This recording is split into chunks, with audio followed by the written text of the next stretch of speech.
श्री स्वामी समर्थ. अहंकार. जर अहंकार काढायचा किंवा निरअहंकार व्हायचे म्हणजे काय? अहम हा जीवात्म्याचा एक अंतर्भूत भाग आहे, परंतु जन्मजन्मांतराच्या संस्कारामुळे या अहमचे वर अनेक पुटं चढलेली असतात, ज्याची अनेक रूपे असतात.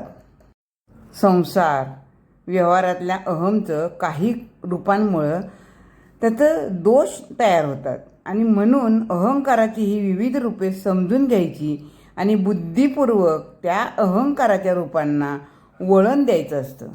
तर अहंकाराची रूपे कोणती?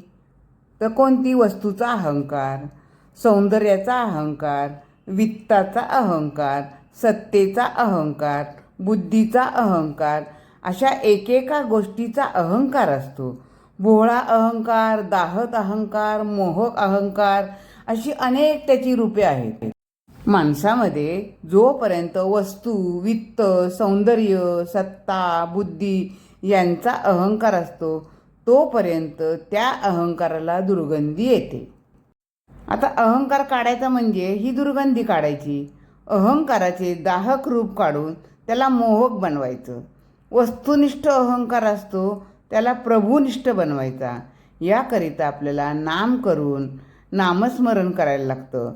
आपला भाव प्रभुनिष्ठ करणं आवश्यक असतं. अशा रीतीने जर आपण करत गेलो तर आपला अहंकार लोप पावतो. श्री स्वामी समर्थ. जय जय स्वामी समर्थ. नामस्मरण करीत आनंदाने असावे. श्री स्वामी समर्थ.